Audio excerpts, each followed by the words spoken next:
Hi, my name is Mac John. I read 40 books on money. Here's what will make you rich. Over the last few years, I have read almost every book that exists on money and investing, from the classic books that cover the fundamentals, like Rich Dad, Poor Dad, to the psychology-focused ones like Think and Grow Rich, to the books that go into investing like One Up on Wall Street. So in this video, I'm going to break down the key things I have learned and taken away from all the books that I've read. Some of them really surprised me because they contradicted what I learned, and I'm curious to know if you share the same perspective. So let's start off with the basics and the most popular one, and that is Rich Dad, Poor Dad. This is the classic of classics, and I can definitely see why it's so popular. It covers the foundations for finance and money that isn't taught to us in school. The premise of this book is based around the author's two dads, his biological father who recommends getting a secure job, taking the traditional path and retiring with a pension. And then there's a second dad who is his best friend's father, and he was a high school dropout. He built a business empire and was all about independent thinking and buying assets that make money for you. And this book is what introduced me to the concept of assets and liabilities. Assets, as it explains, are things that put money into your pocket. This could be anything from investments like stocks and shares, real estate, side hustles, or businesses that bring in extra income. On the other hand, liabilities are things that take money out of your pocket and they lose value over time. And these are the things you want to avoid, especially in the years that you're trying to build yourself up. He says that when you think of your home as a primary investment, you end up paying more for it and buying more house than you need. And that sucks up a lot of your money in monthly installments that could have been used more profitably somewhere else. So this is a really good book to begin your personal finance journey, explains the core concepts in a very digestible way, and emphasizes the importance of giving each pound or each dollar a purpose and viewing it as an employee that is constantly working for you. So this mindset clarifies the trade-off between present expenses and future income, because every dollar or every pound spent today is one that ultimately won't be able to work for you later down the road. Then he has a follow-up book, which is the cash flow quadrant. So there are hundreds of ways to earn money beyond the conventional 9-to-5 job. Most people think that a stable job is the only legit and realistic way to financial security, but this book will paint a whole new picture. It makes you really understand the limitations of a 9-to-5 job and how you don't have to be tied to a desk for the rest of your life in order to make money and be financially free. In fact, it takes that one step further and says how relying purely on your job might just be the worst thing you do when it comes to making money and seeking financial freedom. The cash flow quadrant that he discusses represents the 4 ways to earn money.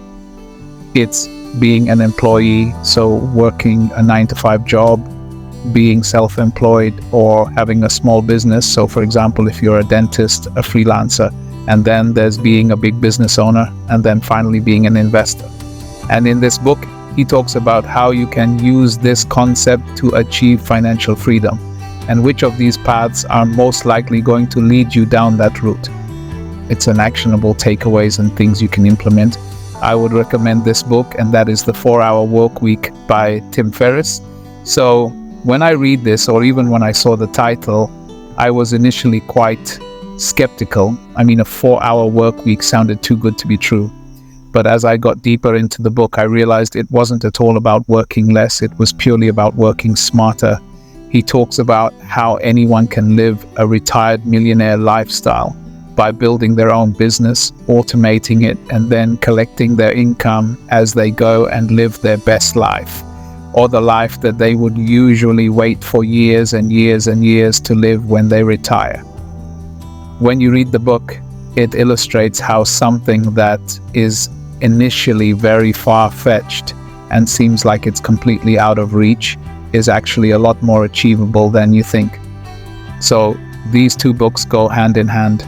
Cash Flow Quadrant opens your eyes to the possibilities of earning money outside the traditional job setup, and then the 4-Hour Work Week gives you the tools to make that happen. Then we have the Millionaire Fast Lane.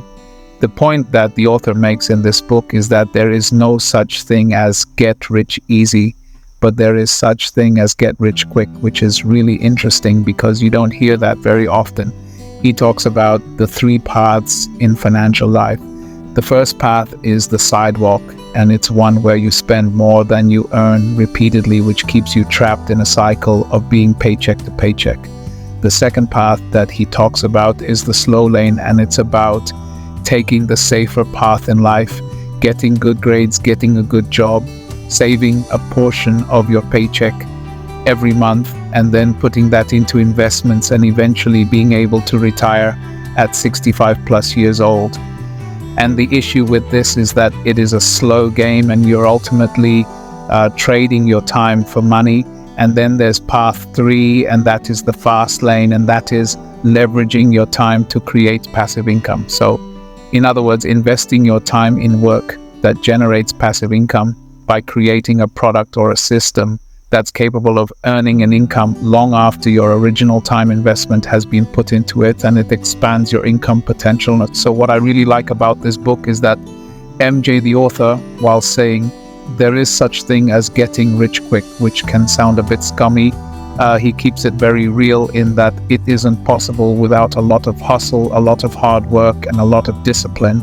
You need to be incredibly committed, and even though it might be or might look like that you get rich really quick, it's actually accumulation of years and experience and knowledge that gets you to that point.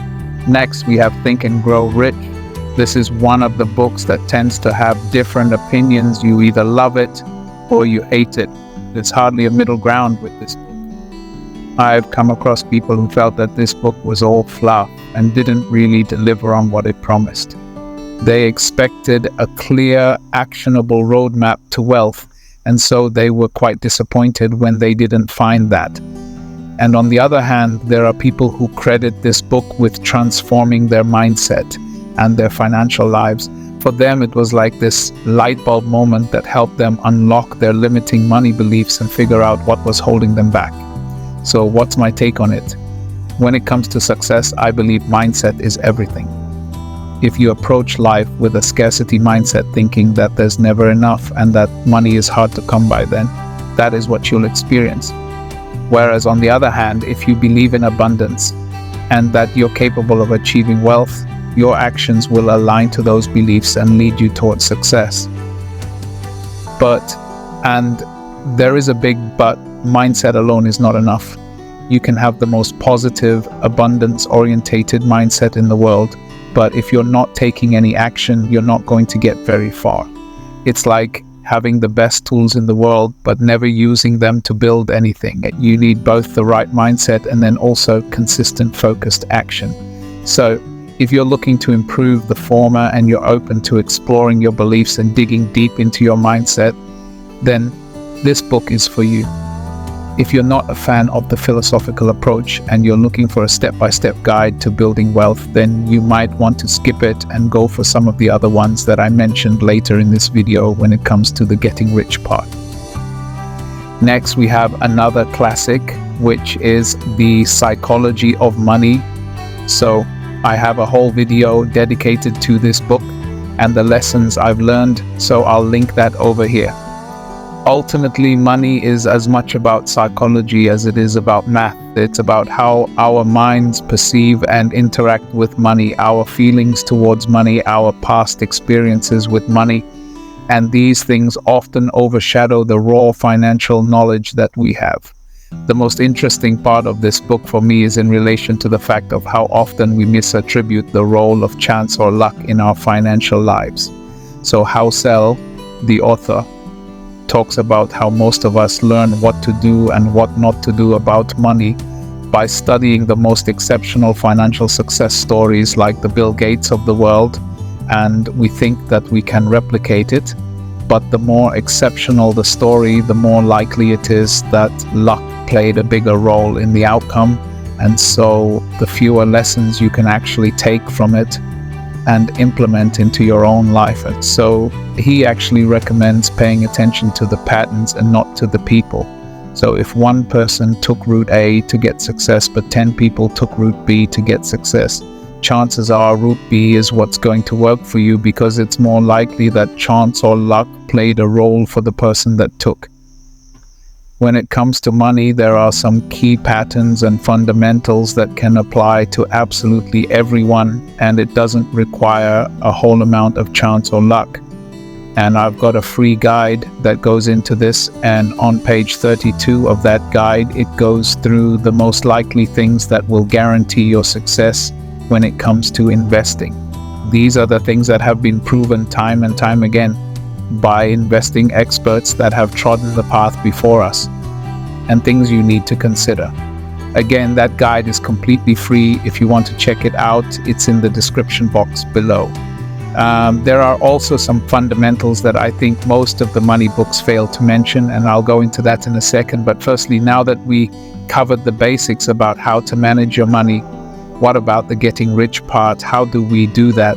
Where do we put our money? Where should our money be channeled into to multiply its value?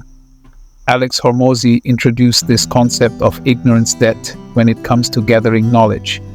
He explains that the difference between your current level and earning 100 million is just the information that you haven't yet learned.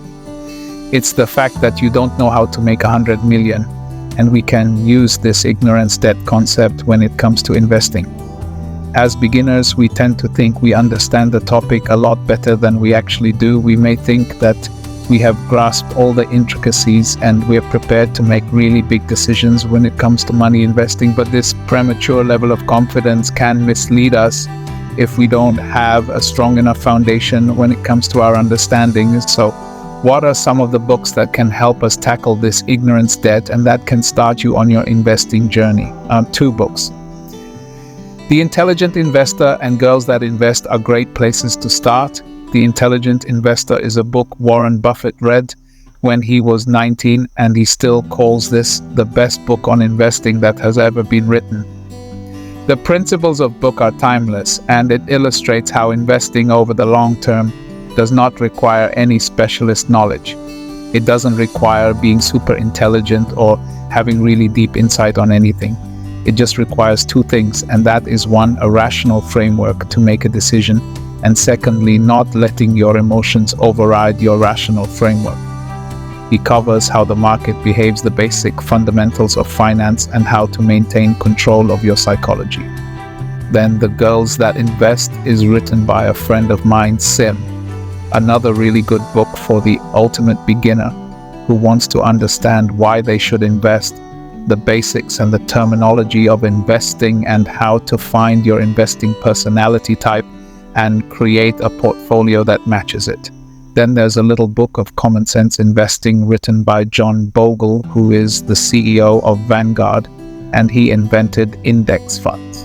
So naturally, he argues how the winning strategy for beginner investors is simple: invest in index funds and do it indefinitely.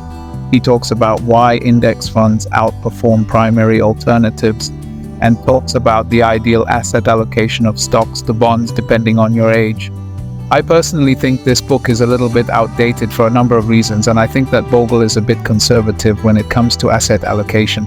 So a good follow-up to this book is The Dunder Investor and One Up on Wall Street. They both follow similar principles when it comes to the best investments. And it's that the best investments are often right under your nose, in the sense that they align with what we already know and engage with in our daily lives. And based on this, we actually have a huge advantage over Wall Street pros. I do agree with this to some extent. So for instance, I had Invisalign treatment done on my teeth about 5 years ago, and at the time I was super impressed with the product. I was able to straighten my teeth without needing to wear silver braces. The treatment was discreet, and I was really happy with the results. So I decided to look into the company further, and I found that it was publicly listed. I looked at the company's reports and I decided to buy the stock. That investment turned out to be the investment that I've made the biggest return on out of everything that I've invested in, and it was purely from me being a customer and seeing the impact firsthand. So I do somewhat agree that the average investor has the potential to one-up professionals, but it isn't as simple as just, okay, be a customer. It requires a lot more research to do before investing in that stock. One common thread amongst all of these books and across all legit, genuine finance advice is that there is no shortcut to success and that there are no shortcuts to getting rich. It requires discipline, it requires persistence, and the ability to control your emotions when it comes to money or when it comes to most things in life. What I have found that, at least from the money focused books, a very few touch on the importance of putting money towards yourself before investing in the stock market. And I guess those are two very different topics, but the truth is investing in most cases is a very long and very slow game, whereas investing in yourself, whether that's your ability to manage money, your ability to make more money through a business, through a side hustle, that is more important when it comes to the short term. Although it does require a lot more work and discipline and knowledge. If you want to go down this route, I have plenty more videos that can get you started, and I've made a playlist that I'll link up over here that you can look at, and I'll leave you with that. But before I close this video off, can you do me a favor? Over 75% of people who watch my videos haven't subscribed to the channel, and that is abnormally high. So if you watch some of my videos and you get value out of them, please don't forget to subscribe. It does help me out. So thank you so much, and I'll see you next week. Thank you for watching. Please subscribe to my channel, like and share. Please don't forget to click on the notification button. Whenever we upload videos, you will be notified.